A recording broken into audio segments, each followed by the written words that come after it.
தஞ்சையில் விளார்புறவழி சாலை அருகே வேன் கவிழ்ந்த விபத்தில் 20க்கும் மேற்பட்டோர் காயமடைந்தனர். திருச்சியில் திமுக மாநில மாநாட்டில் பங்கேற்பதற்காக நாகை மாவட்டம் நாகூரைச் சேர்ந்த தொண்டர்கள் 20க்கும் மேற்பட்டோர் பயணித்த வேன் தஞ்சை அருகே ஓட்டுநரின் கட்டுப்பாட்டை இழந்து சாலையோர பள்ளத்தில் கவிழ்ந்து விபத்துக்குள்ளானது. வேனில் இருந்த அனைவரும் பலத்த காயமடைந்த நிலையில் அவர்கள் தஞ்சை அரசு மருத்துவக் கல்லூரி மருத்துவமனையில் சிகிச்சைக்காக அனுமதிக்கப்பட்டனர். தூத்துக்குடி மாவட்டம் எட்டயபுரம் சாலையில் உள்ள தனியார் டயப்பர் தயாரிக்கும் நிறுவனத்தில் மூலப்பொருட்கள் கிடங்கில் பயங்கர தீ விபத்து ஏற்பட்டது. அங்கு வைக்கப்பட்டிருந்த பேப்பர் மற்றும் பஞ்சு மூட்டைகளில் தீ பற்றியதால் காற்றின் வேகத்தில் தீ குடோன் முழுவதும் மளமளவென பரவியது. 5 தீயணைப்பு வாகனங்கள் மூலம் வீரர்கள் நீண்ட நேரம் போராடி தீயை அணைத்தனர். பல லட்சம் ரூபாய் மதிப்பிலான பொருட்கள் சேதமடைந்த நிலையில் விபத்துக்கான காரணம் குறித்து காவல்துறையினர் விசாரணை நடத்தி வருகின்றனர். புதுச்சேரியில் சுற்றுலா படகுகளை இயக்கும் மீனவர்களின் கொட்டகைகளை அகற்ற உத்தரவிட்டதற்கு எதிர்ப்பு தெரிவித்து துறைமுகத்துறை இயக்குநர் அலுவலகத்தை மீனவர்கள் முற்றுகையிட்டனர். வம்பாக்கிரபாளையம் பகுதியில் 45க்கும் மேற்பட்ட நிறுவனங்கள் மூலம் மீனவர்கள் சுற்றுலா படகுகளை இயக்கி வருகின்றனர்.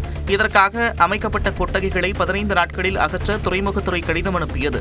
இதற்கு எதிர்ப்பு தெரிவித்து 100க்கும் மேற்பட்ட மீனவர்கள் துறைமுகத்துறை அலுவலகத்தை முற்றுகையிட்டு அதிகாரிகளுடன் கடும் வாக்குவாதத்தில் ஈடுபட்டனர். பொள்ளாச்சி அருகே மரம் புடுங்கி கவுண்டன் புதூர் கிராம மக்கள் தங்கள் பகுதியில் உள்ள செல்போன் டவரை அகற்றக் கோரி மறியல் போராட்டத்தில் ஈடுபட்டனர். செல்போன் டவர் கதிர்வீச்சால் புற்றுநோய் மற்றும் தோல் நோய்கள் ஏற்படுவதாகவும் இதுகுறித்து பலமுறை புகார் மனு அளித்தும் நடவடிக்கை இல்லை என்றும் கிராம மக்கள் குற்றம் சாட்டியுள்ளனர். தாராபுரம் சாலையில் போக்குவரத்து பாதிக்கப்பட்ட நிலையில் காவல்துறையினரின் பேச்சுவார்த்தை மற்றும் அதிகாரிகளுடன் பேசி நடவடிக்கை எடுப்பதாக அளித்த உறுதியை தொடர்ந்து போராட்டம் தற்காலிகமாக கைவிடப்பட்டது. தேர்தல் கால பாதுகாப்பு பணிக்காக பாதுகாப்பு படை வீரர்கள் சென்னை வந்திறங்கினர்.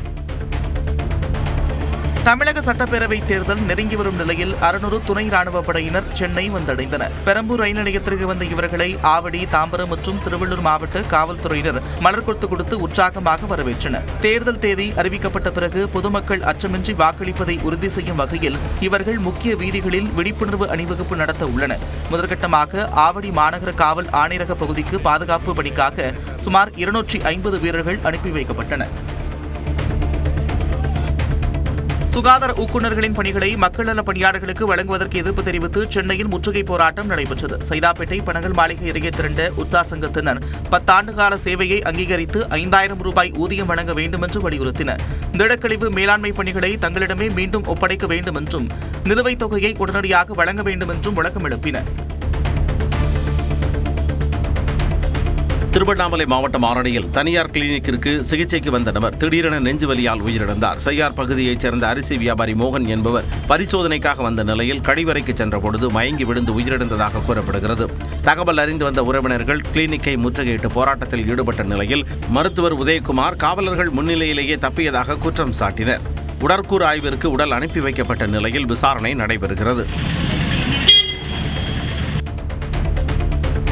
தஞ்சாவூரில் நடிகர் விஜயின் வாகனத்தை பின்தொடர்ந்த போது விபத்தில் சிக்கி படுகாயமடைந்த தாவேகா தொண்டர்களை அமைச்சர் அன்பில் மகேஷ் நேரில் சந்தித்து நலம் விசாரித்தார். தனியார் மருத்துவமனையில் சிகிச்சை பெற்று வரும் விக்னேஷ் மற்றும் ஆரோன் ஆகிய இளைஞர்களின் முழு மருத்துவ செலவையும் ஏற்பதாக உறுதியளித்தார்.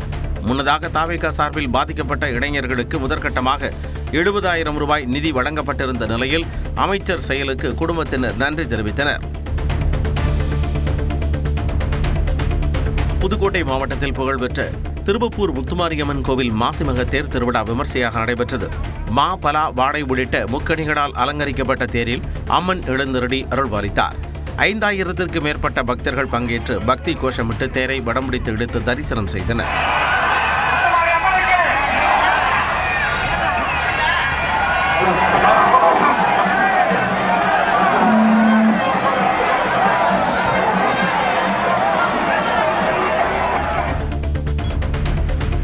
திருநெல்வேலி கொக்கரகணம் அறிவியல் மையம் அருகே பேருந்திற்காக காத்திருந்தபோது 50 அடி பள்ளத்தில் இளைஞர் ஒருவர் விழுந்ததால் பரபரப்பு ஏற்பட்டது. சாத்தூரைச் சேர்ந்த கருத்தபாண்டி என்பவர் சாலையோர சுவரில் அமர்ந்திருந்த பொழுது எதிர்பாராத விதமாக பின்னோக்கி விழுந்துள்ளார். அங்கு பணியில் இருந்த பெண் காவலர் இதனை கண்டு உடனே தகவல் தெரிவிக்க பாளையங்கோட்டை தீயணைப்பு வீரர்கள் கயிறு கட்டி பள்ளத்தில் இறங்கி அவரை மீட்டனர். பள்ளத்தில் இருந்த புதர் மீது அவர் விழுந்ததால் லேசான காயங்களுடன் உயிர் தப்பினார்.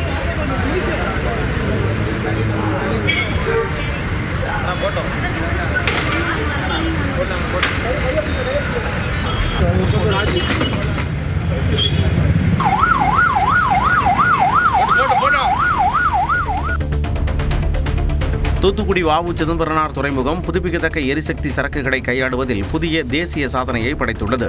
சீனாவின் சின்சோ துறைமுகத்தில் இருந்து வந்த கப்பலில் இருந்து தலா 76 மீட்டர் நீளமுள்ள 147 காற்றாலை இறகுகள் நேற்று வெற்றிகரமாக இறக்கி முடிக்கப்பட்டன. நடப்பு நிதியாண்டில் பிப்ரவரி வரை 4211 காற்றாலை இறகுகளை கையாண்டுள்ள இத்துறைமுகம் கடந்த ஆண்டை விட 75% வளர்ச்சியை பதிவு செய்துள்ளது குறிப்பிடத்தக்கது.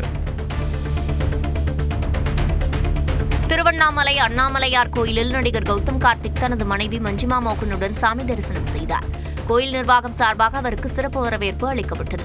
கௌதம் கார்த்திக்கை கண்ட அவரது ரசிகர்கள் புகைப்படம் மற்றும் செல்ஃபி எடுத்து மகிழ்ந்தனர்.